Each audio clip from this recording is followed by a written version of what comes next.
The rain hammered against the windshield as Maya Rodriguez sat in her rental car, staring at the imposing wrought iron gates of the estate that had once been her childhood home. Through the sheets of water cascading down her window, she could see the warm glow spilling from the mansion's windows, hear the distant sound of laughter and clinking glasses drifting across the manicured lawn. Her father's 60th birthday party was in full swing, and she hadn't been invited. Before we jump back in, tell us where you're tuning in from, and if this story touches you, make sure you're subscribed, because tomorrow I've saved something extra special for you. Her phone buzzed with a text from an unknown number. The message was brief, but devastating. Your father's will reading is tomorrow at 10 a.m. Westbrook Associates. Don't be late. Attached was a photo that made her blood run cold. A copy of what appeared to be a will, dated just 3 weeks ago, leaving everything to his new wife of 8 months, Vivian Ashworth. Everything Maya had built, everything she had sacrificed for, everything that was rightfully hers according to the original will she'd helped draft 5 years earlier. But Maya had learned long ago that appearances could be deceiving, and she had spent the last 2 years preparing for exactly this moment. Maya Rodriguez had always been her father's pride and joy, or so she thought. At 28, she was a successful forensic accountant who had worked her way through Columbia University while helping manage the financial empire that her grandfather had built, and her father, Antonio Rodriguez, had expanded into a multinational shipping conglomerate worth over $200 million. The Rodriguez Shipping Company had weathered recessions, market crashes, and industry upheavals, growing stronger each year under the careful stewardship of 3 generations. Antonio had raised Maya alone after her mother, Isabella, died in a car accident when Maya was only 7 years old. For 21 years, it had been just the two of them against the world.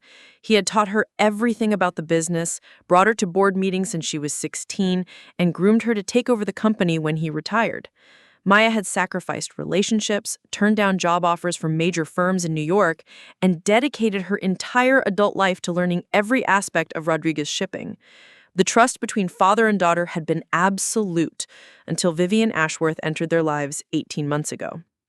Maya first met Vivian at a charity gala in Manhattan, where her father was being honored for his philanthropic work with maritime safety organizations. Vivian was stunning in the way that only money and professional maintenance could achieve. Platinum blonde hair that caught the light perfectly, designer dress that fit like it had been painted on, and a smile that seemed warm until you looked closely at her eyes. She was 42 to Antonio's 59, recently divorced from a hedge fund manager, and, according to her carefully crafted biography, she ran a boutique art gallery in Soho. Maya's instincts had prickled from the moment she watched Vivian work the room that night. There was something predatory in the way she moved, calculating in how she positioned herself near the wealthiest men at the event. But when Maya tried to voice her concerns to her father, Antonio had dismissed them as jealousy and overprotection. "Mija," he had said, using the Spanish endearment that had always made her feel special, "you've been taking care of me for so long, you've forgotten that I'm still a man. Vivian makes me feel alive again in ways I haven't felt since your mother died." The courtship was swift and intense. Within 6 months, Vivian had moved into the family estate in Greenwich, Connecticut. She redecorated Maya's childhood bedroom, claiming it would make a better guest suite. She slowly but systematically removed Isabella's photographs from the common areas, replacing them with modern art pieces from her gallery. Most disturbingly, she began inserting herself into business discussions, offering opinions on deals and strategies, despite having no background in shipping or logistics. Maya watched helplessly as her father became increasingly dependent on Vivian's approval for everything from his wardrobe choices to major business decisions. The strong, decisive man who had built an empire began seeking permission for actions he had once made without hesitation. Vivian had a way of making suggestions that sounded like casual observations, but carried the weight of demands. "Antonio, darling, don't you think it's time Maya started looking for her own opportunities? She's so talented. Surely she could find success independent of the family business. It might be good for your relationship if she could prove herself outside of Daddy's company." This suggestion was delivered with such seeming concern for Maya's personal growth that Antonio had nodded thoughtfully, as if Vivian had identified a problem he hadn't considered. Maya felt the ground shifting beneath her feet as she realized her position in the family business was no longer secure. The engagement came 8 months after they met. Antonio proposed to Vivian on New Year's Eve at a party surrounded by business associates and society friends. Maya learned about it from a gossip column the next morning, having not been informed beforehand. When she confronted her father, he seemed genuinely surprised by her hurt. "He thought you'd be happy for me," he said, looking confused and slightly defensive. "Vivian said you might be jealous, but I told her you were too mature for that." The wedding planning became a masterclass in manipulation that Maya watched, with the trained eye of someone who specialized in uncovering financial fraud. Vivian managed to position herself as the injured party whenever Maya raised concerns, somehow making Antonio feel guilty for not defending his fiancée strongly enough. Every suggestion Maya made for the ceremony was politely acknowledged and then ignored. Every attempt she made to spend time alone with her father was interrupted by Vivian's sudden need for his attention. Maya began documenting everything. As a forensic accountant, she understood the importance of creating a paper trail, and her instincts told her she would need evidence of what was happening. She photographed family heirlooms that mysteriously disappeared from the house. Preparing and narrating this story took us a lot of time, so if you are enjoying it, subscribe to our channel. It means a lot to us. Now back to the story. She recorded conversations where Vivian made disparaging comments about Maya's contributions to the business. She tracked the changes in her father's behavior, noting how his independent decision-making eroded week by week. The wedding took place on a perfect spring morning in the gardens of the Greenwich estate. Maya served as maid of honor, a role she had neither wanted nor been asked to decline. Standing beside Vivian at the altar, she watched her father's face as he promised to love and cherish this woman who had systematically isolated him from his daughter and his own judgment. During the reception, Maya overheard a conversation that chilled her to the bone. While retrieving her purse from the bridal suite, she heard Vivian on the phone with someone, presumably her divorce attorney from her previous marriage. "Yes, Connecticut is a community property state," Vivian was saying, her voice stripped of its usual honeyed tone. "No, there's no prenup. Antonio was so romantic about it, said he wanted to show me he trusted me completely. The daughter's going to be a problem, but I'm working on that. Once I convince him to restructure the business ownership, she'll be just another employee." Maya carefully recorded the conversation on her phone, her hands shaking as she realized the full scope of what she was dealing with. This wasn't just about Vivian wanting to be part of the family. This was a calculated takeover of everything the Rodriguez family had built. The months following the wedding confirmed Maya's worst fears. Vivian began accompanying Antonio to board meetings, ostensibly to learn about the business that would affect her future. She asked pointed questions about company structure, asset distribution, and succession planning. She hired her own financial advisor, a sharp-dressed man named Richard Blackwell, who had a reputation for aggressive wealth management strategies that often left former spouses with minimal assets.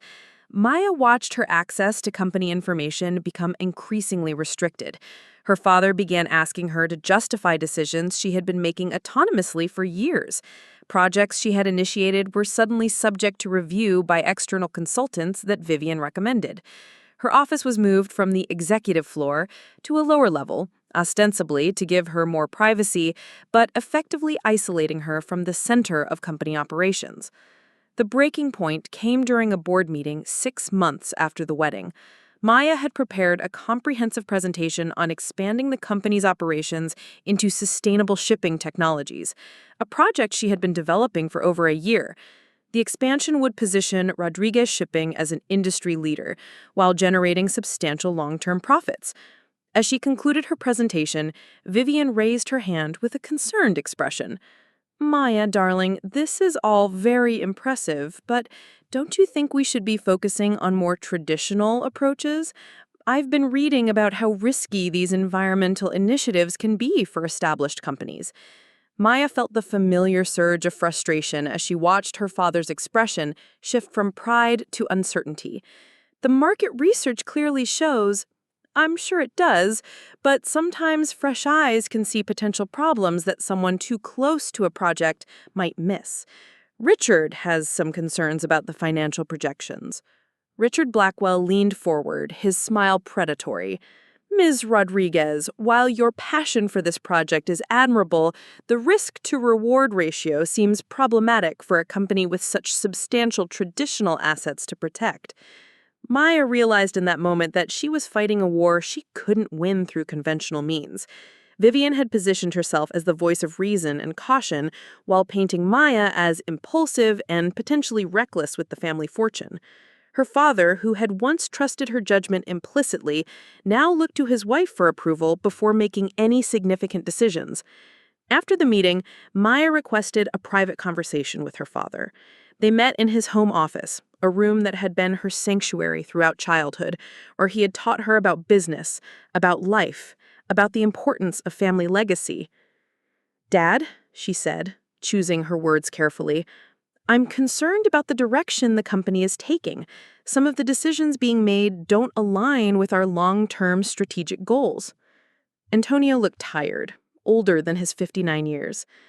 "Maya, I know change is hard, but Vivian brings a fresh perspective. She's helping me see that maybe I've been too set in my ways. This isn't about being set in your ways. This is about preserving what 3 generations of our family have built. Vivian doesn't understand the shipping industry, and some of her suggestions could seriously damage our competitive position." Her father's expression hardened. "Vivian is my wife now, and she's part of this family. I won't have you disrespecting her or undermining her contributions." I'm trying to protect our family's legacy, the legacy Mom would have wanted preserved. The mention of Isabella was a mistake. Antonio's face flushed with anger. "Don't you dare use your mother's memory to attack my wife. Your mother would want me to be happy, and Vivian makes me happy in ways I haven't felt in 20 years. Even if it costs us everything we've built together, maybe," Antonio said quietly, "it's time for you to build something of your own, Maya. You're a talented woman. You don't need to live in your father's shadow forever." The words hit Maya like physical blows. Her father was essentially telling her that her life's work, her dedication to the family business, her sacrifice of personal relationships and opportunities had been nothing more than living in his shadow. Vivian's poisonous suggestions had taken root so completely that Antonio could no longer see his daughter's contributions as valuable. That night, Maya made a decision that would change everything. She began using her forensic accounting skills not to help the family business, but to protect it from the threat that had infiltrated it. She started with Vivian's background, digging deeper than the surface-level information that had satisfied her father's cursory investigation. What she found was disturbing. Vivian Ashworth had been married 3 times before Antonio, not once, as she had claimed. Each marriage had ended with the husband losing significant assets in the divorce, often due to financial irregularities that emerged during the proceedings. Her art gallery was heavily mortgaged and had been operating at a loss for 2 years. Most concerning of all, she was currently under investigation by the IRS for tax evasion related to the sale of allegedly forged artwork. Maya compiled a comprehensive dossier on Vivian's history, her financial situation, and her pattern of targeting wealthy older men. She prepared a presentation that would have destroyed Vivian's credibility completely. But when she tried to show it to her father, he refused to look at it. "I won't listen to this," he said, his voice cold. "You're so jealous of Vivian that you've hired investigators to dig up dirt on her. This is beneath you, Maya, and it's beneath our family." "Dad, please, just look at the evidence." "No." Antonio stood up from his desk, his posture rigid with anger. "I've made my decision about my life and my marriage. If you can't respect that, then maybe you need to reconsider your place in this family." The ultimatum was clear. Accept Vivian and her influence, or lose her relationship with her father entirely.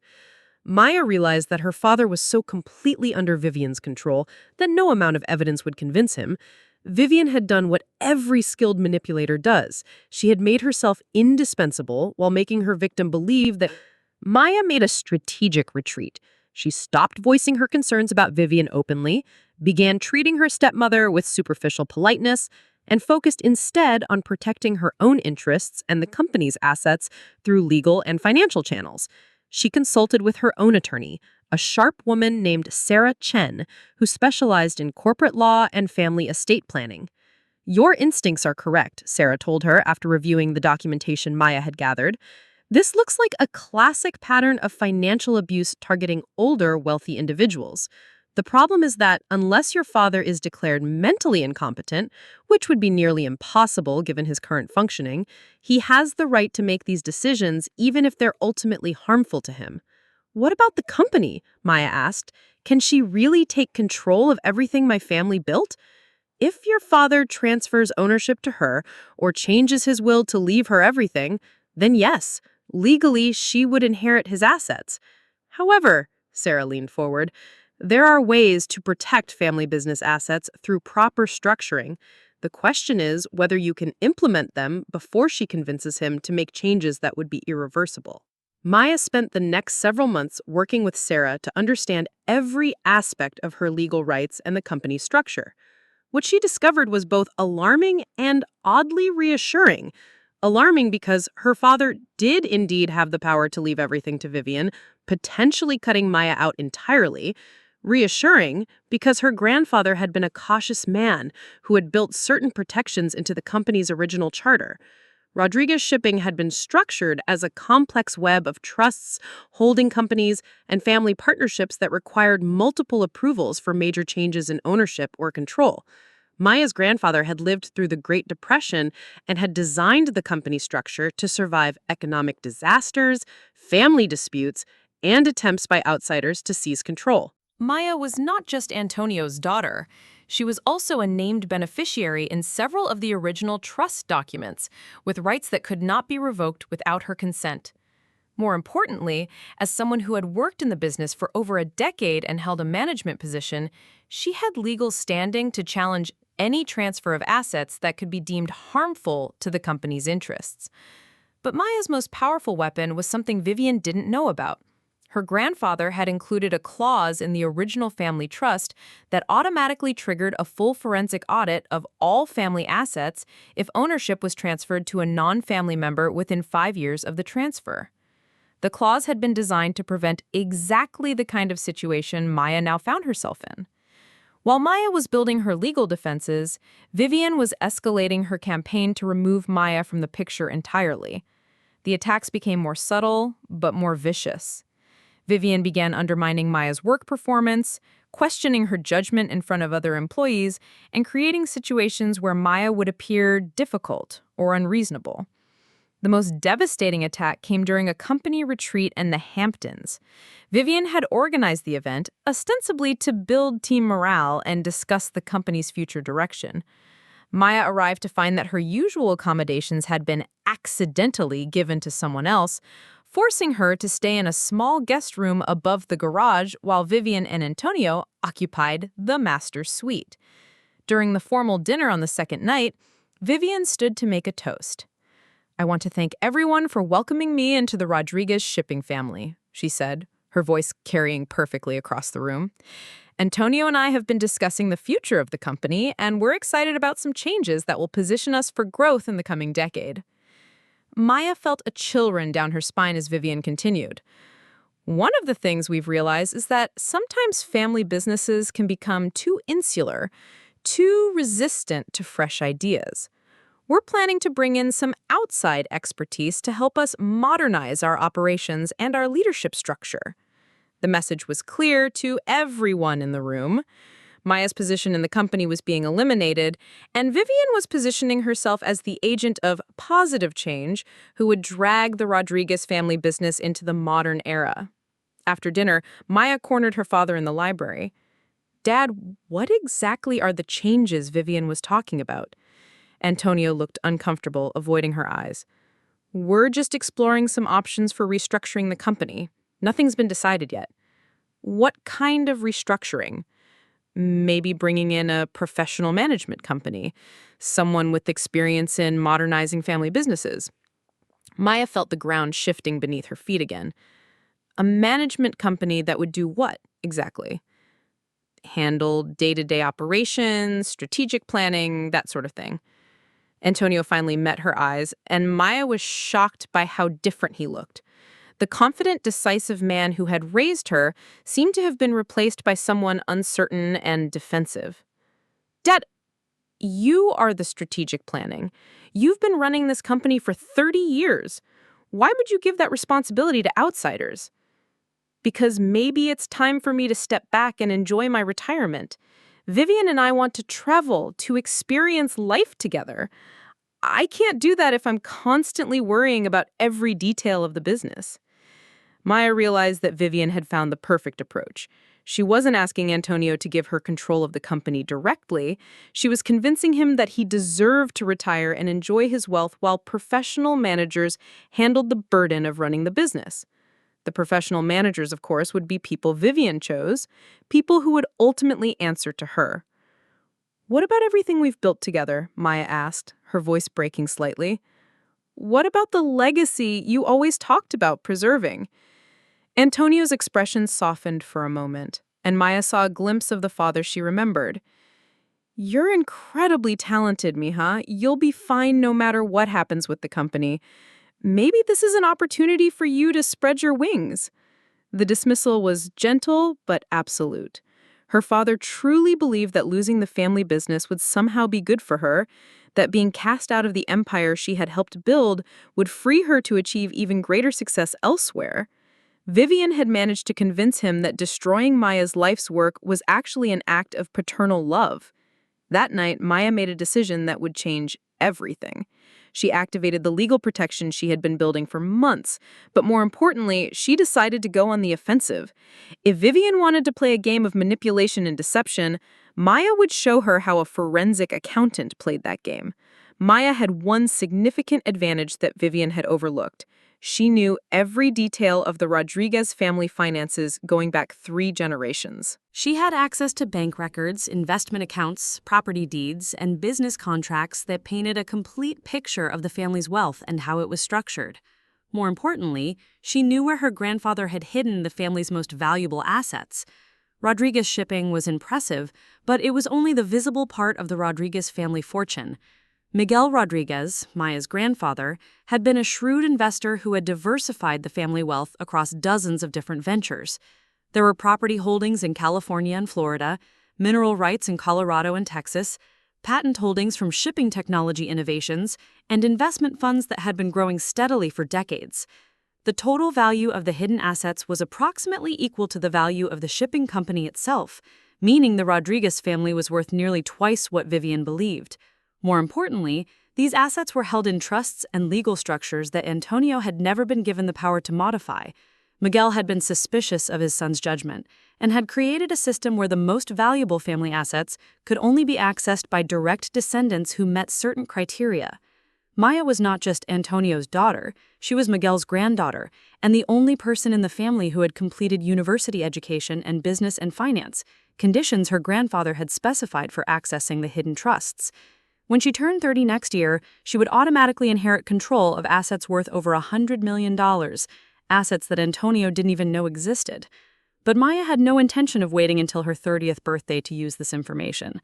She contacted the law firm that had managed her grandfather's estate, a prestigious Boston firm called Morrison, Bradley & Associates. The senior partner, James Morrison, had known her grandfather personally and had watched Maya grow up through annual meetings and trust reviews. "Your grandfather was a wise man," Morrison told her during their confidential meeting in his downtown Boston office. "He suspected that someday the family might face exactly this kind of threat. That's why he built so many safeguards into the trust structure." "What exactly are my options?" Maya asked. Morrison smiled, and Maya caught a glimpse of why her grandfather had trusted this man with the family's most important secrets. "Your options are more extensive than your stepmother could possibly imagine." Maya spent the next 3 weeks working with Morrison to understand the full scope of her inheritance and the legal powers it would give her. What she learned was that her grandfather had essentially created a financial insurance policy against exactly the kind of threat Vivian represented. The hidden trusts weren't just about money, they were about control. Miguel had structured them so that if the family business ever came under threat from outside influences, Maya would have the resources and legal authority to protect it.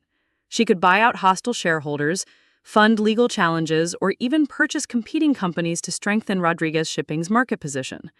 More importantly, the trust documents gave Maya the right to audit any financial decisions made by the current head of the family if those decisions appeared to threaten the long-term viability of the family business. If the audit revealed evidence of financial manipulation or undue influence, Maya could petition the court to have those decisions reversed and the family assets protected through conservatorship. Maya realized that her grandfather had been preparing for this battle decades before Vivian was even born. While Maya was building her legal arsenal, Vivian was moving forward with her own plans. The management company she and Antonio had selected was called Ashworth Enterprises, a firm coincidentally owned by Vivian's brother, Marcus. Maya learned this through her own investigation as the connection was hidden through several shell companies and offshore entities.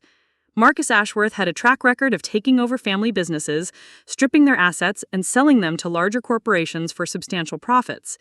His typical approach was to convince aging business owners that professional management would free them to enjoy retirement while ensuring their family legacy was preserved.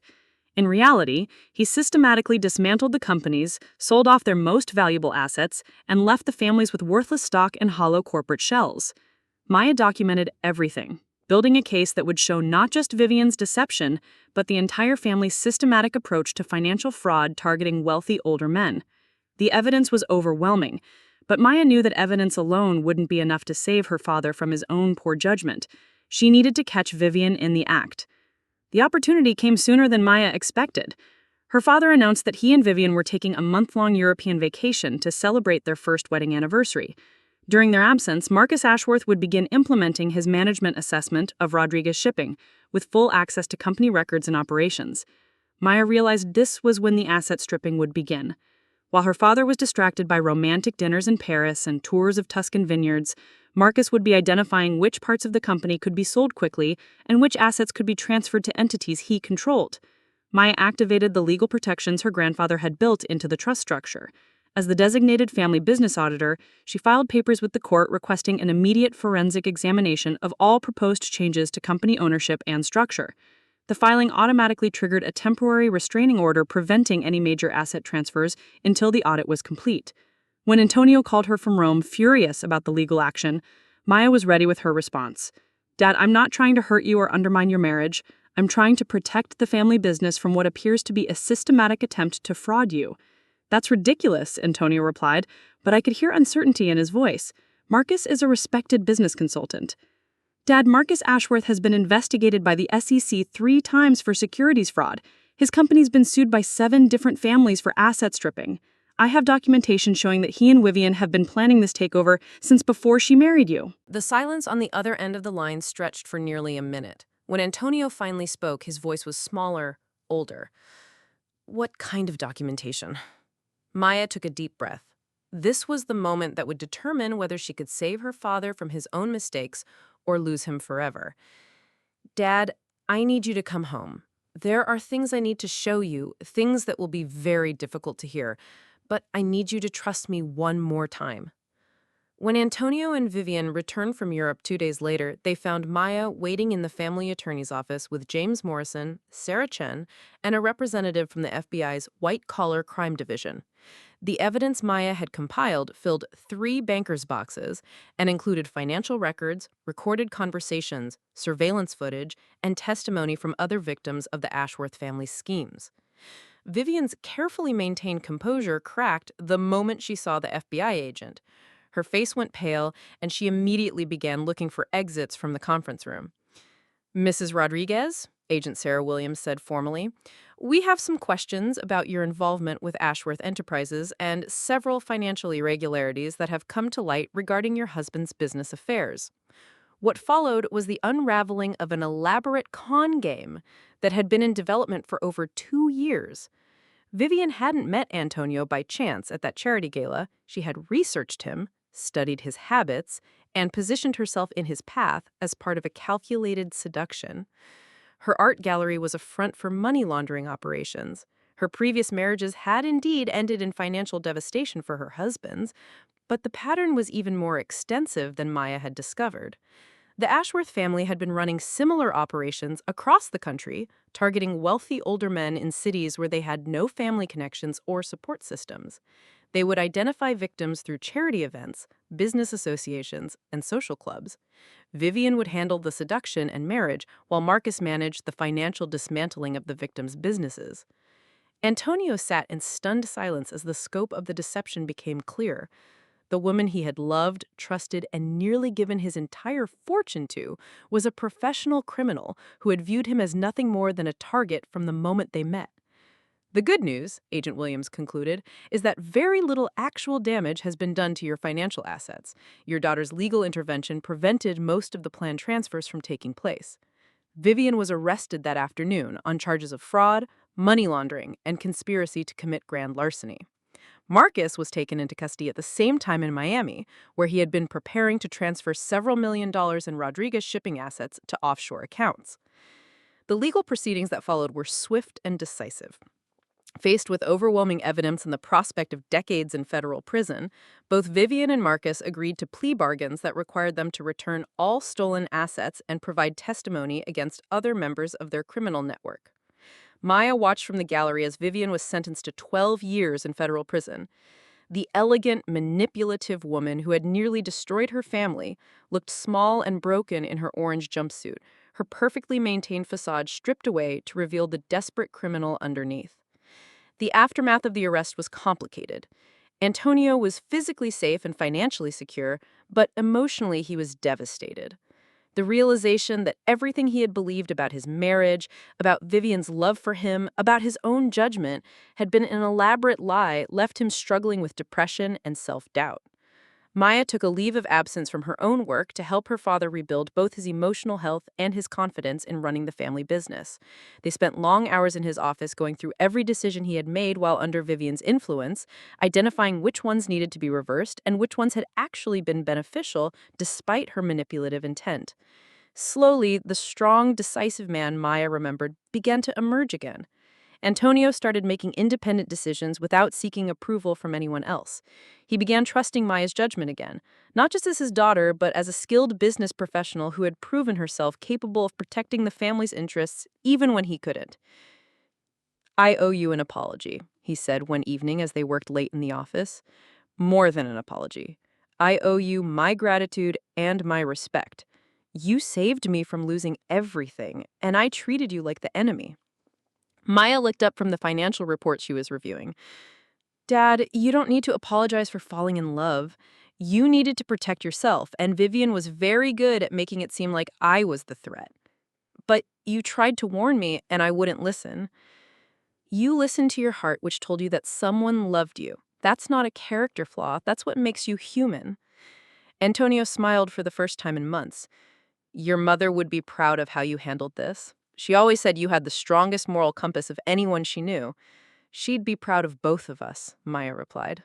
We protected what she helped build, and we did it together. The Rodriguez family business not only survived the crisis, but emerged stronger than ever.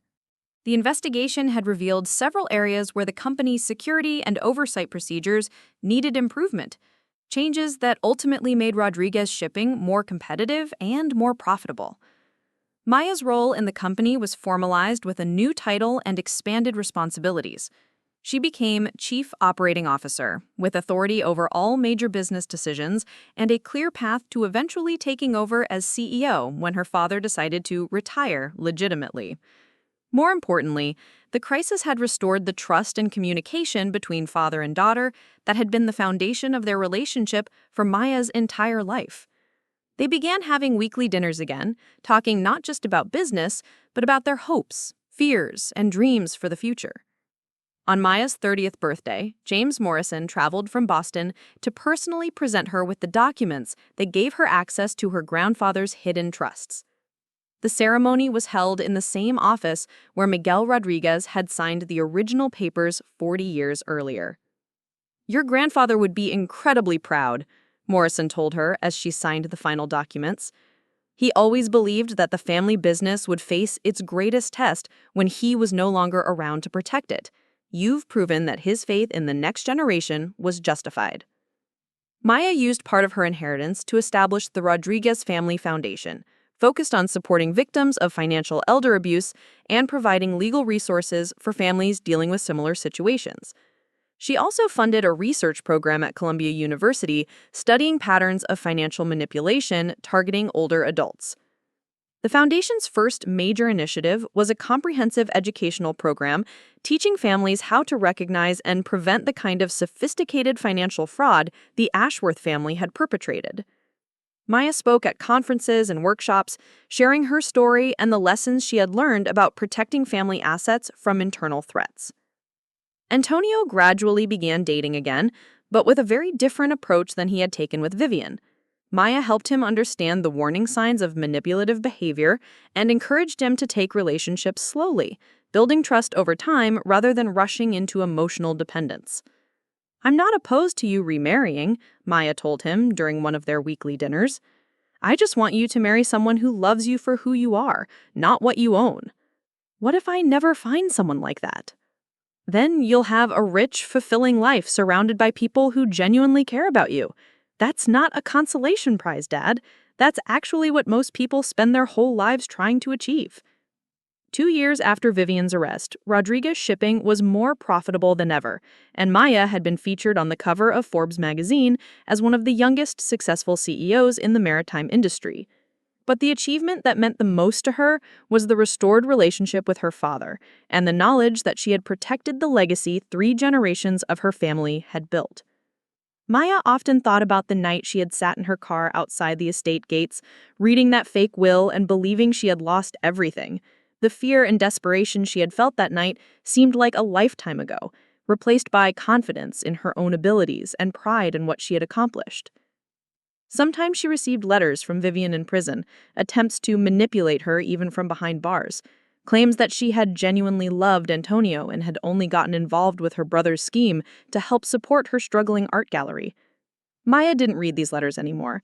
They went straight into a file her attorney kept just in case they ever needed evidence of continued harassment. The real victory wasn't that Vivian had been punished, although Maya was glad justice had been served. The real victory was that her family had survived intact, that the business her grandfather had built continued to thrive, and that she and her father had emerged from the crisis with a stronger relationship than they had ever had before. Maya had learned that love and trust weren't signs of weakness to be exploited by predators like Vivian. They were sources of strength that made families and businesses resilient in the face of any threat, as long as that love and trust were grounded in truth and mutual respect. As she sat in her office overlooking the harbor, where her grandfather's first ship had docked nearly a century ago, Maya felt the satisfaction of knowing that she had honored the legacy she had been entrusted to protect. The Rodriguez name would continue to be associated with integrity, success, and family values for generations to come. And that was something no one could ever take away from her. The morning after Vivian's arrest, Maya stood in the executive conference room of Rodriguez Shipping, watching as FBI agents carefully documented every piece of evidence they had seized from Marcus Ashworth's temporary office. The space that had been transformed into a war room for dismantling her family's business now looked like a crime scene, which I suppose it was. Agent Sarah Williams approached her with a stack of documents. "Miss Rodriguez, we're going to need you to walk us through some of these financial transfers. Your stepmother and her brother were more sophisticated than we initially realized." Maya nodded, settling into her chair at the head of the conference table. Over the next 6 hours, she guided the FBI through the labyrinthine scheme that the Ashworth family had constructed around her father's business. What emerged was a picture of criminal enterprise that went far beyond simple marriage fraud. The Ashworths had been operating for over a decade, with Vivian serving as the primary operative, while Marcus handled the financial engineering. They had successfully drained assets from at least 12 other wealthy men across the country, accumulating nearly $50 million in stolen wealth that they had hidden in a complex network of offshore accounts and shell companies. Your intervention saved not just your father's business, but potentially dozens of other victims. We found a list of future targets that included some of the wealthiest businessmen on the East Coast. Maya felt a chill as she reviewed the list. Many of the names were men she recognized from industry conferences and charity events, successful entrepreneurs who had built substantial businesses and were now approaching retirement age. The Ashworths had been systematically researching and cataloging potential victims, waiting for the right moment to strike. The FBI's investigation revealed that Vivian's previous marriages had been even more devastating than Maya had discovered. In addition to the financial losses her husbands had suffered, two of them had died under suspicious circumstances shortly after their divorces were finalized. While there wasn't enough evidence to pursue murder charges, the pattern suggested that the Ashworths were willing to escalate to violence when their victims proved too resilient. "Your father was lucky," Agent Williams told Maya privately. "In most of their previous cases, by the time anyone realized what was happening, the damage was irreversible. The fact that you recognized the threat early and had the legal knowledge to fight back probably saved his life, not just his fortune." While the FBI continued their investigation, Maya had to deal with the more immediate challenge of repairing the damage to her relationship with her father. Antonio had retreated to his study after Vivian's arrest, emerging only for meals and refusing to discuss what had happened. Maya understood that he was processing not just the financial betrayal, but the emotional devastation of realizing that everything he had believed about his marriage had been a carefully constructed lie.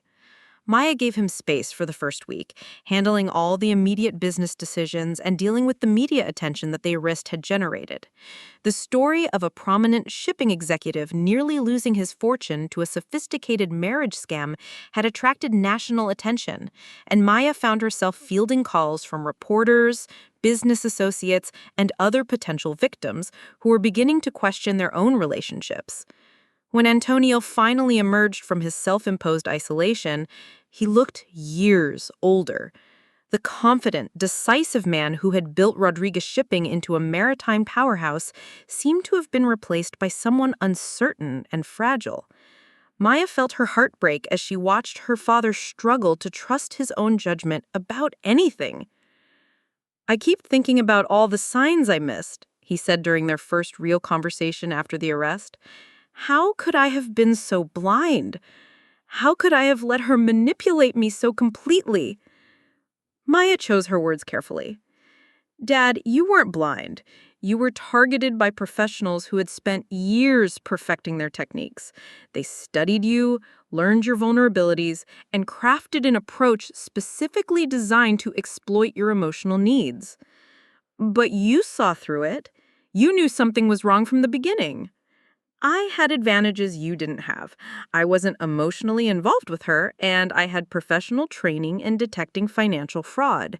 Even then, it took me months to gather enough evidence to prove what was happening." Antonio shook his head. "I should have listened to you. I should have trusted your instincts instead of letting her convince me that you were jealous. Dad, she was very good at what she did. She isolated you from anyone who might challenge her influence, made you doubt your own perceptions, and gradually took control of your decision-making process. That's not a reflection of your intelligence or your judgment. That's evidence of how skilled she was at psychological manipulation." The conversation marked the beginning of Antonio's slow recovery, but Maya realized that rebuilding his confidence would take time and careful effort. She began involving him in business decisions again, starting with small matters where his experience and judgment were clearly valuable. Gradually, she increased his responsibilities, always making sure to ask for his advice and demonstrate that she valued his expertise. Maya also arranged for Antonio to speak with Dr. Michael Chen, a psychiatrist who specialized in helping victims of sophisticated financial and emotional fraud. The sessions were difficult at first, as Antonio struggled with feelings of shame and self-blame. But gradually he began to understand that what had happened to him was a crime, not a personal failure. One of the most insidious aspects of this type of fraud, Dr. Chen explained to Maya during a family session, is that the victims are often successful, intelligent people who pride themselves on their ability to make good decisions. When they realize they've been manipulated, they tend to blame themselves rather than recognizing that they were targeted precisely because of their success. The therapy sessions helped Antonio understand that his emotional vulnerability after 20 years of widowhood had made him an ideal target for someone like Vivian. She had positioned herself as the solution to his loneliness, the answer to his desire for companionship and love in his later years. The fact that her affection had been calculated and false didn't diminish his genuine need for human connection. As Antonio began to heal emotionally, Maya faced the challenge of repairing the business relationships that had been damaged during Vivian's brief but destructive influence. Several major clients had been concerned about the company's stability during the crisis, and Maya had to work hard to reassure them that Rodriguez Shipping remained financially sound and operationally reliable.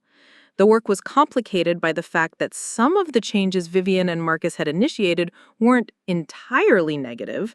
Their push for modernization had identified some areas where the company's operations could indeed be improved.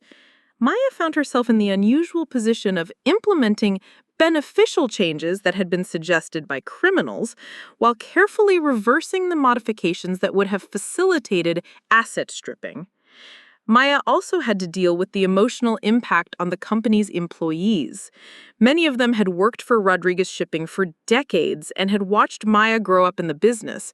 They had been confused and concerned when Vivian began asserting influence over company operations, but they had also been reluctant to question the boss's wife directly. We knew something wasn't right, confided Maria Santos, the company's chief financial officer who had worked with Maya's grandfather. But we weren't sure how to address it without seeming disrespectful to your father's marriage. Maya realized that the crisis had revealed a weakness in the company's communication structure. Employees needed a way to voice concerns about potential threats to the business without feeling like they were overstepping their bounds or betraying family loyalty. She instituted new policies that encouraged confidential reporting of irregularities and created clear channels for employees to raise concerns about any external influences on company operations. The changes made Rodriguez Shipping more resilient against future threats, but Maya knew that the most important protection was ensuring that her father never again became vulnerable to this type of manipulation. That meant not just helping him recover emotionally, but also helping him build healthier relationships based on genuine mutual respect and affection. Maya was surprised when Antonio announced that he wanted to start dating again, just 6 months after Vivian's arrest. Her first instinct was protective concern, but she realized that isolating himself from human companionship would only make him more vulnerable to future manipulation.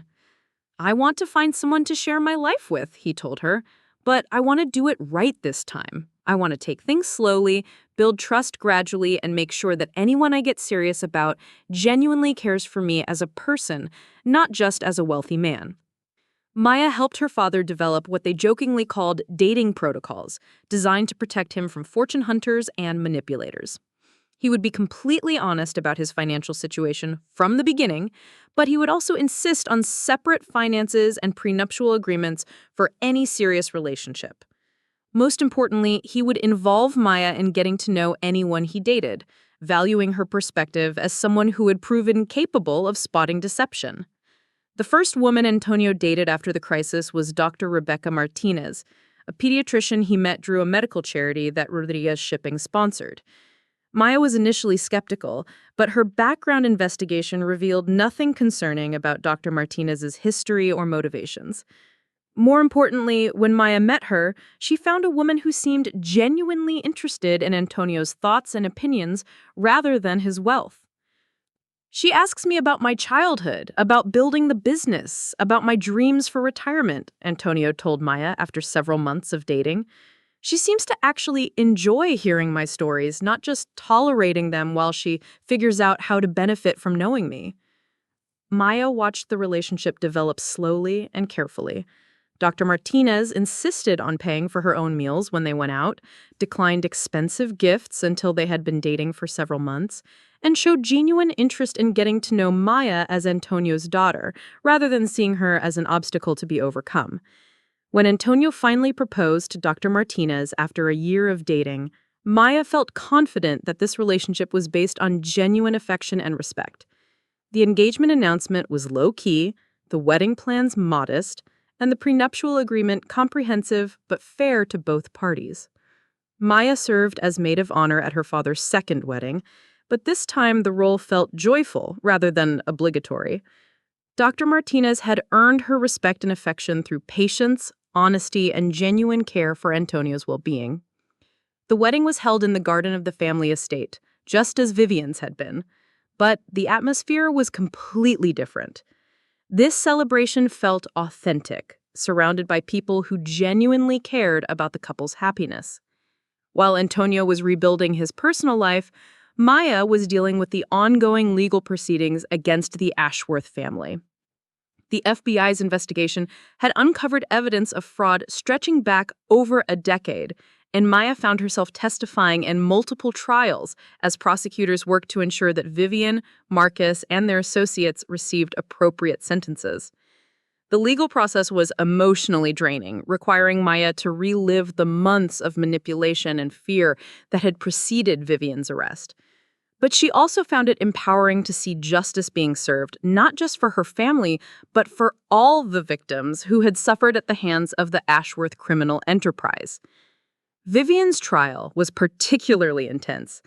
The woman who had once seemed so elegant and sophisticated looked haggard and desperate as she sat in the defendant's chair, her legal team struggling to mount a defense against overwhelming evidence.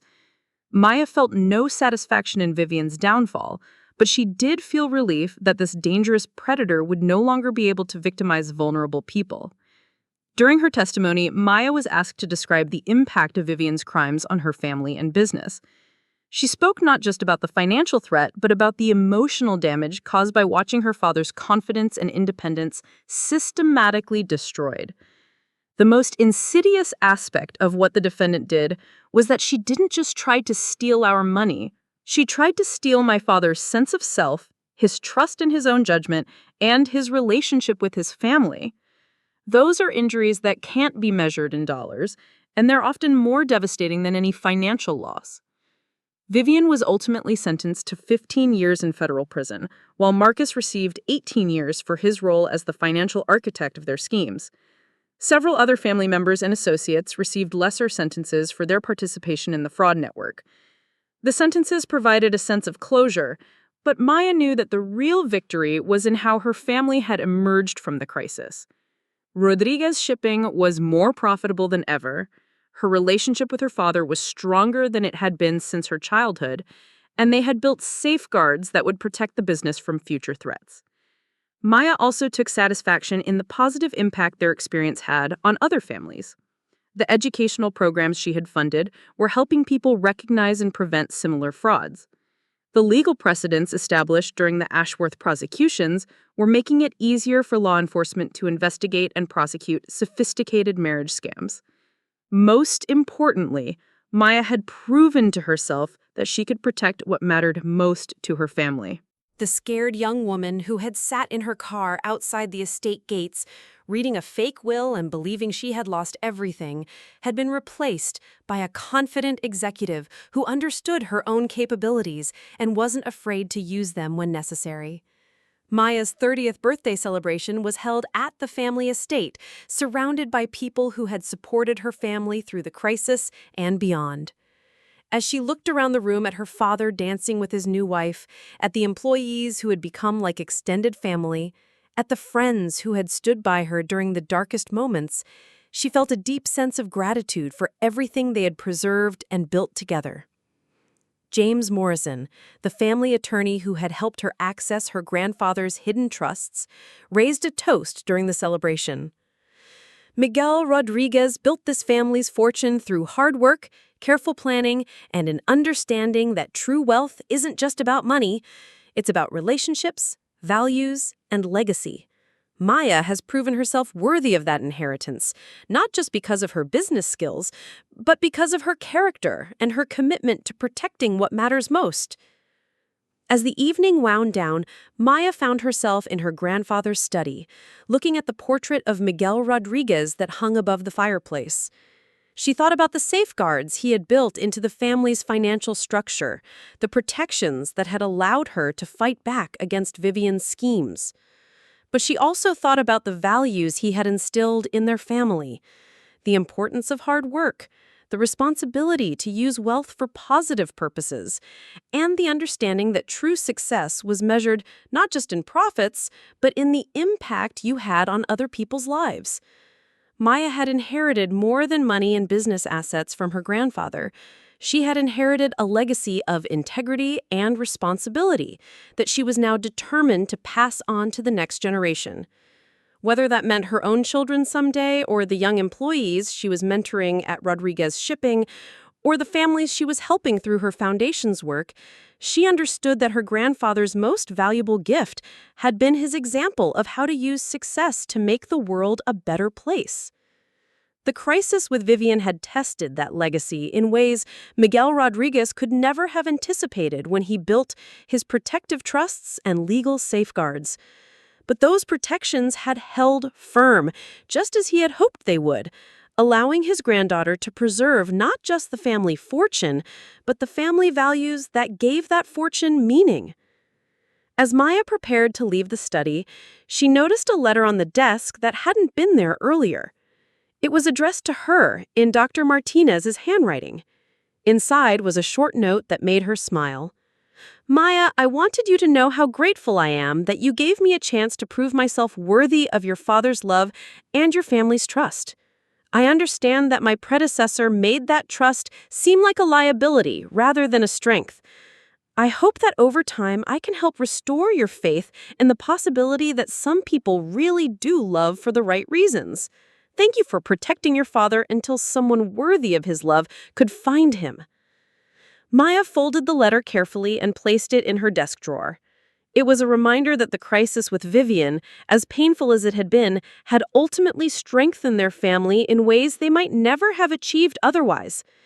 They had learned to protect themselves without becoming cynical, to trust carefully but not fearfully, and to value genuine relationships even more highly because they understood how rare and precious they were. The next morning, Maya returned to work with a renewed sense of purpose. Rodriguez Shipping was thriving, her father was happy and secure, and she had built a foundation that was making a real difference in protecting other families from the kind of threat they had faced. But Maya also knew that success wasn't a destination, it was an ongoing responsibility.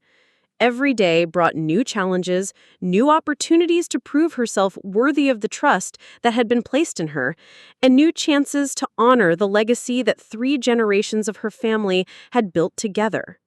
As she settled into her office overlooking the harbor where her great-grandfather's ships had once docked, Maya felt ready for whatever challenges the future might bring. She had learned that she was capable of protecting what mattered most, and that knowledge gave her the confidence to face any threat with courage and determination. The woman who had once feared losing everything now understood that the most important things, family, integrity, and purpose, could never be taken away by someone like Vivian Ashworth. They could only be preserved and strengthened through the choices Maya made every day. And she was determined to make choices that would honor her grandfather's legacy and protect her family's future for generations to come. Maya opened her laptop and began reviewing the quarterly reports that would guide Rodriguez Shipping's strategic decisions for the coming year. The numbers told a story of growth, stability, and success, but Maya knew that the real measure of her leadership would be found in the relationships she built, the values she upheld, and the positive impact she had on everyone whose lives intersected with her family's business. The crisis with Vivian was behind them now, but the lessons learned during that difficult time would guide Maya's decisions for the rest of her career. She had learned to trust her instincts, to document everything, to build legal protections, and most importantly, to never underestimate the importance of fighting for what she believed in. As Maya began planning for the company's expansion into new markets and technologies, she felt confident that Rodriguez Shipping would continue to thrive under her leadership. But more than that, she felt proud that she had proven herself worthy of the trust that had been placed in her and ready to pass on that legacy of integrity and success to whoever would follow in her footsteps.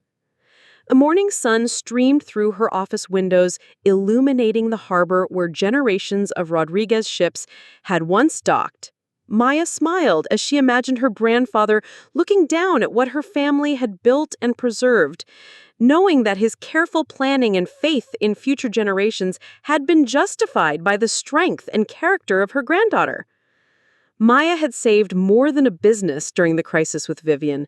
She had saved a family legacy that would continue to create value and opportunity for generations to come. And that, she knew, was the kind of inheritance that no one could ever steal or destroy.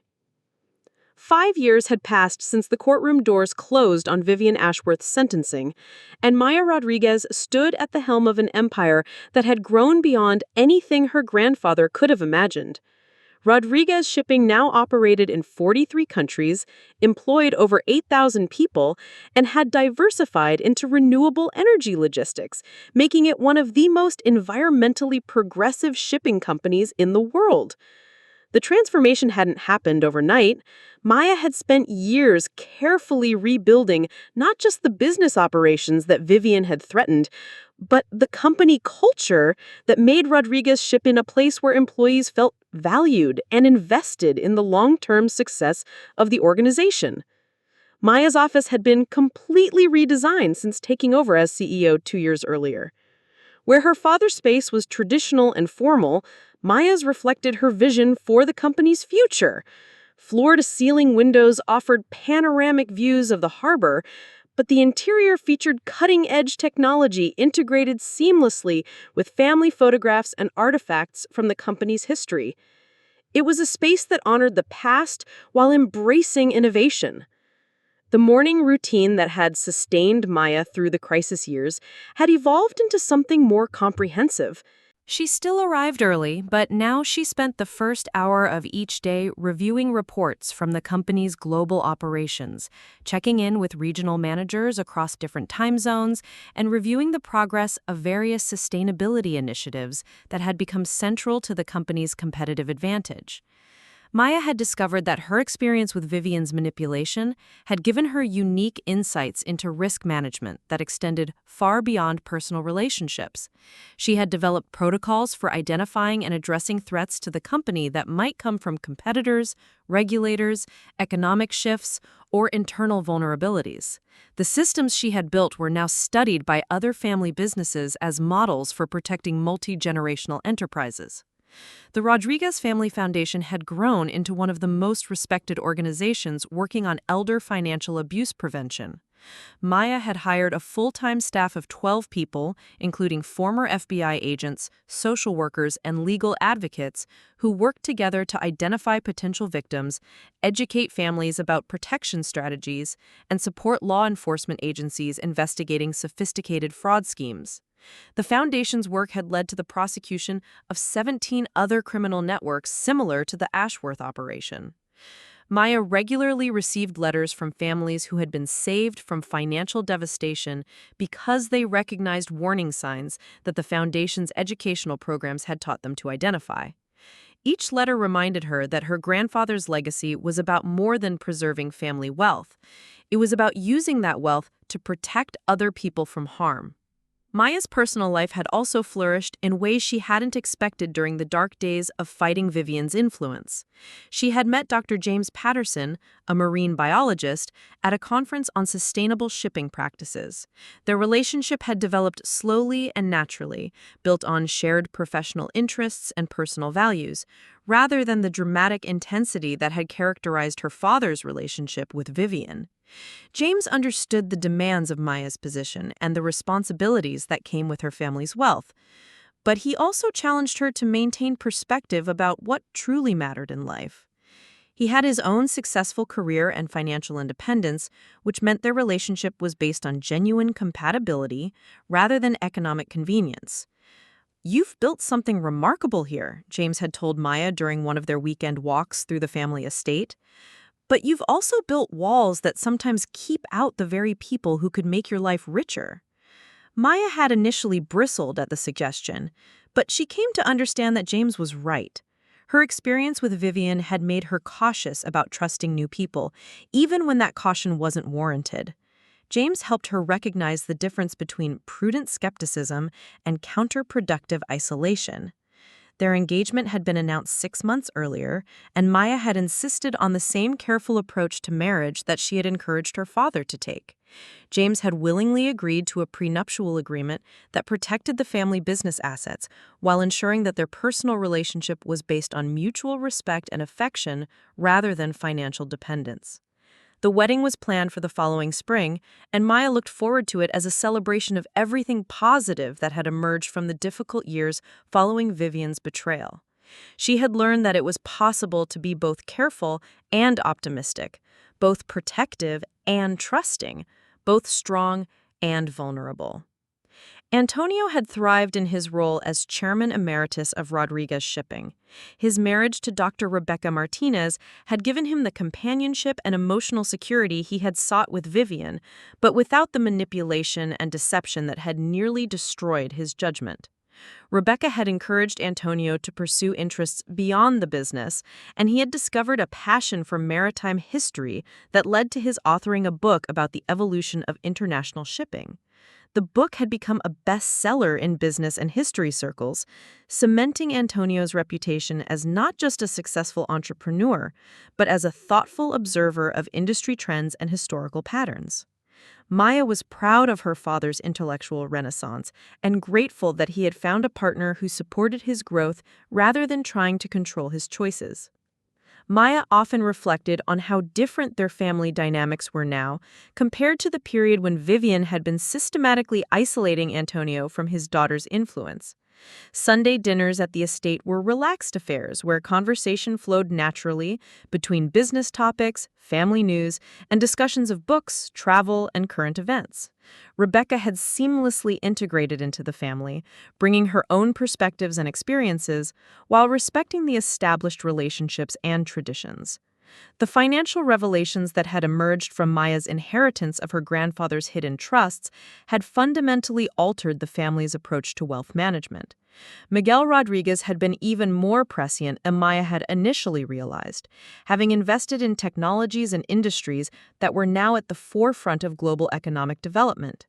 The mineral rights in Colorado had yielded substantial returns as demand for rare earth elements increased with the growth of renewable energy technologies. The property holdings in California and Florida had appreciated dramatically as coastal real estate became increasingly valuable. Most significantly, the patent holdings from shipping innovations had generated licensing revenues that now exceeded the profits from the traditional shipping operations. Maya had used these additional resources to accelerate the company's expansion into sustainable logistics, positioning Rodriguez Shipping as a leader in green transportation solutions. The investments had paid off both financially and strategically, as environmental regulations and consumer preferences increasingly favored companies with strong sustainability credentials. The success had attracted attention from larger corporations interested in acquiring Rodriguez Shipping, but Maya had consistently declined overtures from potential buyers. She understood that her grandfather's true legacy wasn't just the wealth he had accumulated, but the values and principles that had guided his business decisions. Selling to a larger corporation would preserve the financial value of what he had built, but it would likely destroy the culture and mission that made Rodriguez Shipping unique. Maya had instead focused on ensuring that the company could remain family-controlled while continuing to grow and evolve. She had established a comprehensive succession plan that would eventually transfer leadership to the next generation, whether that meant her own children or other family members who demonstrated the necessary skills and commitment. The plan included rigorous education and training requirements for any family member who wanted to take on leadership responsibilities within the company. Maya had learned from watching Vivian manipulate her father that competence and character were equally important qualifications for protecting a family business from internal and external threats. Maya's role as a prominent business leader had led to speaking engagements at conferences around the world, where she shared insights about family business management, fraud prevention, and sustainable business practices. She had initially been reluctant to take on such a public profile, preferring to focus on the day-to-day operations of her company and foundation. However, Maya came to understand that her platform gave her opportunities to influence positive change that extended far beyond her own business interests.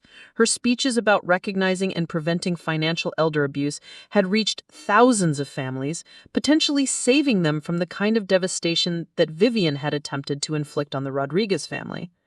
Maya had also become an advocate for stronger legal protections for older adults and their families. She had testified before congressional committees about the need for more sophisticated law enforcement training and better coordination between financial institutions and protective services agencies. The legislative work was slow and often frustrating, but Maya had learned to appreciate incremental progress toward larger goals. Each new law that made it harder for predators like Vivian to operate, each training program that helped bank employees identify suspicious financial activity, each educational initiative that taught families about protection strategies represented a victory for vulnerable people everywhere. Maya's professional success had also created opportunities for philanthropic activities beyond the Foundation's core mission. She had endowed scholarships at Columbia University for students studying forensic accounting and business ethics. She had funded research programs studying the psychological and financial impact of elder abuse. She had supported legal aid organizations that provided representation for fraud victims who couldn't afford private attorneys. The charitable giving reflected Maya's understanding that her family's wealth came with responsibilities that extended beyond their own interests. Miguel Rodriguez had built his fortune during an era when successful businesses were expected to contribute to their communities, and Maya felt obligated to continue that tradition in ways that addressed contemporary challenges. Maya's relationship with her stepmother, Rebecca, had evolved into genuine friendship over the years. Rebecca's background as a pediatrician had given her insights into family dynamics and child development that helped Maya understand some of the psychological tactics Vivian had used to manipulate Antonio. What Vivian did was essentially a form of psychological grooming, Rebecca had explained during one of their conversations about the crisis years. She identified your father's emotional vulnerabilities and systematically exploited them while undermining his relationships with anyone who might challenge her influence. Rebecca's analysis had helped Maya develop better strategies for protecting other potential victims through the Foundation's work.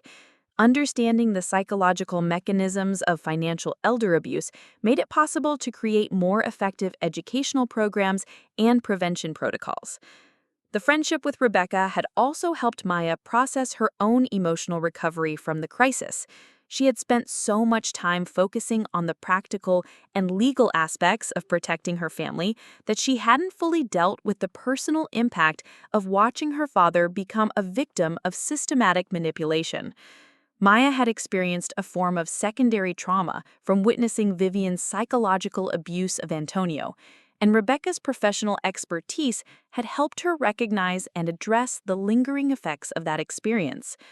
The healing process had made Maya a more effective advocate for other families dealing with similar situations.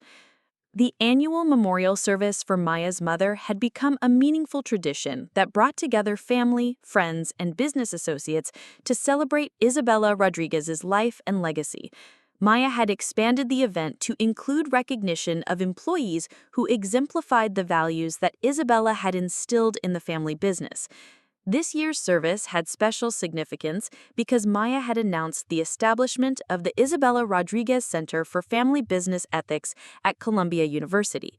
The center would provide research, education, and consulting services to help family businesses navigate the unique challenges they faced in maintaining both profitability and values across multiple generations. The center represented the culmination of everything Maya had learned about protecting family enterprises from both external threats and internal dysfunction.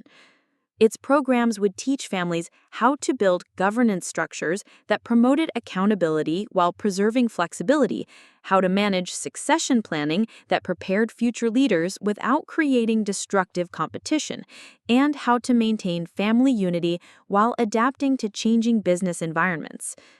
Maya's work with the university had also led to her appointment as an adjunct professor in the business school, where she taught a seminar on family business management and ethics. The teaching responsibility forced her to articulate and codify the lessons she had learned through her experience with Vivian and her subsequent success in rebuilding Rodriguez Shipping. The students in Maya's classes were often heirs to family businesses themselves, and they brought their own stories of family dynamics, succession challenges, and external pressures. Maya found that teaching helped her continue learning, as each new perspective and situation added to her understanding of how families could better protect and preserve their enterprises. Maya had been surprised to discover how much she enjoyed the academic environment and the opportunity to contribute to scholarly research on family business topics. She had co-authored several papers with university researchers, sharing case studies and insights that advanced the field's understanding of best practices for multi-generational business management. The intellectual stimulation of academic work had also helped Maya maintain perspective about her role as CEO of Rodriguez Shipping. Teaching reminded her that business success should be measured not just in financial returns, but in the positive impact on employees, communities, and society as a whole. Maya's personal security arrangements had evolved significantly since the crisis with Vivian. While she didn't live in fear, she had learned the importance of maintaining awareness about potential threats and taking reasonable precautions to protect herself and her family. The security measures were comprehensive but discreet, designed to provide protection without creating an atmosphere of paranoia or isolation. Maya had learned that effective security was about preparation and vigilance, not about building walls that kept out all human contact. The approach to security reflected Maya's broader philosophy about risk management, which emphasized the importance of identifying potential threats early and having systems in place to address them before they could cause significant damage. Whether the threat was a criminal scheme like Vivian's operation, a cyber attack on company systems, or an economic downturn that could affect business operations, Maya believed in being prepared while remaining optimistic about the future. Maya had also maintained her practice of documenting important interactions and decisions, a habit that had served her well during the crisis with Vivian. The documentation wasn't about paranoia or distrust. It was about creating accurate records that could be useful for legal protection, business analysis, or historical purposes. The practice had proved valuable in numerous business situations where having detailed records of negotiations, agreements, and strategic decisions had helped resolve disputes or clarify misunderstandings. Maya encouraged her management team to adopt similar practices, creating a culture of transparency and accountability throughout the organization. Maya's relationship with James had deepened her appreciation for life outside the business world, even as her professional responsibilities continued to expand. James had introduced her to sailing, a hobby that provided both relaxation and a connection to the maritime industry that was central to her family's success. Their weekend sailing trips offered opportunities for Maya to disconnect from the constant demands of managing a global corporation and reflect on her personal goals and values. The time on the water reminded her of why her grandfather had chosen the shipping industry and why the ocean continued to represent both opportunity and challenge for international commerce. Maya's had also encouraged Maya to pursue interests that had nothing to do with business or philanthropy. She had taken up photography, capturing images of the places they visited during their travels and the people whose lives had been touched by the foundation's work. The photography had become more than just a hobby. It had become a way for Maya to document the positive impact of her family's business and charitable activities. Her photographs were used in the foundation's annual reports, the company's sustainability publications, and university materials about family business success stories. Maya had discovered that creativity could be an important complement to analytical thinking, providing fresh perspectives on problems and helping her communicate complex ideas more effectively. The photography had also given her a deeper appreciation for the visual aspects of business presentation and marketing. The approaching wedding to James represented more than just a personal milestone for Maya. It symbolized her successful integration of professional success with personal fulfillment. She had learned that protecting her family's legacy didn't require sacrificing her own happiness or isolating herself from meaningful relationships. The wedding planning had been a collaborative effort that reflected both Maya's attention to detail and James's preference for authentic, meaningful celebrations over elaborate displays of wealth. They had chosen to hold the ceremony at the family estate, honoring tradition while creating new memories in the same setting where both wonderful and terrible events had occurred. Maya had insisted on personally reviewing every aspect of the wedding arrangements, not because she distrusted the planners they had hired, but because she wanted to ensure that every detail reflected their values and relationship. The experience with Vivian had taught her the importance of maintaining control over important decisions while still being open to input and advice from trusted advisors. The guest list included family members, business associates, foundation staff, university colleagues, and friends from various aspects of Maya's life. The diversity of the group reflected how Maya had built a network of relationships based on shared values and mutual respect, rather than purely transactional considerations. Maya had also invited several of the families who had been helped by the foundation's work, recognizing that their stories of survival and recovery had been an important source of inspiration during her own journey from crisis to success. Their presence at the wedding would serve as a reminder that personal happiness and professional achievement were enhanced by contributing to the welfare of others.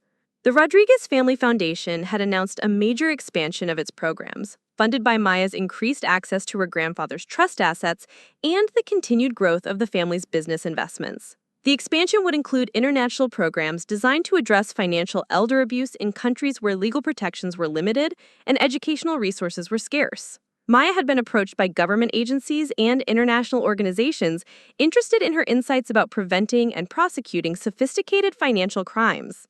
Her experience with the Ashworth case had demonstrated that traditional law enforcement approaches were often inadequate for addressing the kind of complex, multi-jurisdictional fraud schemes that modern criminals employed. The international work would require Maya to travel extensively and develop expertise in different legal systems and cultural contexts.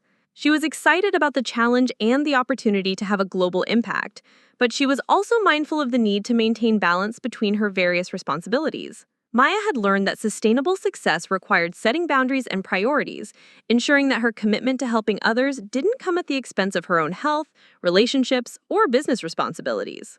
The lesson had been hard-won during the years when she had thrown herself completely into fighting Vivian's schemes, sometimes at the cost of her own well-being. The expansion of the Foundation's international programs would be implemented gradually, with careful attention to building local partnerships and understanding regional challenges. Maya had learned from her business experience that sustainable growth required patience, preparation, and respect for local conditions, rather than simply imposing solutions that had worked in different contexts. Maya had recently received word that Vivian would be eligible for parole consideration in 3 years, after serving 8 years of her 15-year sentence. The news had initially caused Maya some anxiety, but she had come to realize that Vivian no longer represented a threat to her family's security or happiness. The legal protections Maya had built, the business success she had achieved, and the personal growth she had experienced all meant that Vivian's eventual release from prison would have no impact on the life Maya had created. If anything, Vivian's parole would represent the final closure of a chapter that had ultimately made Maya stronger and more capable. Maya had no interest in maintaining any contact with Vivian after her release, but she also felt no animosity or desire for additional punishment. Justice had been served through the legal system, and Maya's focus was entirely on the positive future she was building, rather than the painful past she had overcome. The experience with Vivian had taught Maya that the best revenge against people who tried to destroy your life was to live that life fully and successfully, contributing positively to the world while protecting the people and values that mattered most. Maya's success as CEO of Rodriguez Shipping had attracted attention from executive search firms representing other major corporations, but she had consistently declined opportunities to leave the family business. While the offers were flattering and sometimes financially attractive, Maya understood that her true calling was to continue building on the foundation her grandfather had established. The decision to remain with Rodriguez Shipping wasn't based on obligation or lack of confidence in her ability to succeed elsewhere. Rather, it reflected Maya's recognition that she had unique opportunities to create positive impact through the family business that wouldn't be available in other contexts. Rodriguez Shipping's combination of financial resources, family values, and industry expertise created possibilities for innovation and social contribution that would be difficult to replicate in a traditional corporate environment. Maya had learned to view her role not as a limitation on her career options, but as a platform for achieving goals that extended far beyond personal advancement. Maya had also come to appreciate the deeper satisfactions of multi-generational thinking, planning for results that might not be fully realized during her own lifetime, but would benefit future generations of her family and the communities they served. The perspective was both humbling and inspiring, connecting her daily decisions to a larger purpose and longer timeline. As Maya prepared for her wedding and looked ahead to starting a family of her own, she thought often about the lessons she would want to pass on to her children. The experience with Vivian had taught her that wealth and success could be both blessings and burdens, requiring wisdom and character to manage responsibly. Maya hoped to raise children who understood both the opportunities and obligations that came with their family legacy, who were prepared to contribute positively to society while protecting themselves from those who might seek to exploit their position. The balance between confidence and humility, between generosity and prudence, between tradition and innovation would be essential for the next generation to maintain and extend what previous generations had built. Maya had begun working with Rebecca and James to think about how children could be raised within a wealthy family without becoming entitled or disconnected from the realities faced by most people. The conversations had led to plans for ensuring that any children would have meaningful work experience outside the family business, would understand the value of money through appropriate responsibilities and limitations, and would be educated about both the privileges and duties associated with their position. The planning for the next generation reflected Maya's understanding that her current success was meaningful only if it could be sustained and built upon by those who came after her. The responsibility was both daunting and motivating, pushing Maya to continue growing as a leader and as a person. Maya's office wall now featured a photograph of 4 generations of Rodriguez family members, from her great-grandfather through her father, with space left for the photographs of future generations. The image served as a daily reminder of the continuity she was part of and the legacy she was responsible for preserving and enhancing. As Maya looked out at the harbor where her great-grandfather's first ship had arrived more than a century ago, she felt a deep sense of gratitude for the journey that had brought her to this point. The crisis with Vivian, as painful as it had been, had ultimately strengthened her family and prepared her for the challenges and opportunities that lay ahead. Maya had learned that true security came not from building walls to keep out all threats, but from developing the wisdom to distinguish between genuine dangers and unfounded fears, the strength to face real challenges with courage and determination, and the judgment to make decisions that honored both immediate needs and long-term values. The woman who had once sat in a rental car outside the family estate, reading a fake will and believing she had lost everything, had discovered that the most important things, love, integrity, purpose, and family, could never be stolen by someone like Vivian Ashworth. They could only be strengthened through the choices Maya made every day and the legacy she would leave for those who would follow in her footsteps. Up next, you've got 2 more standout stories right on your screen. If this one hit the mark, you won't want to pass these up. Just click and check them out.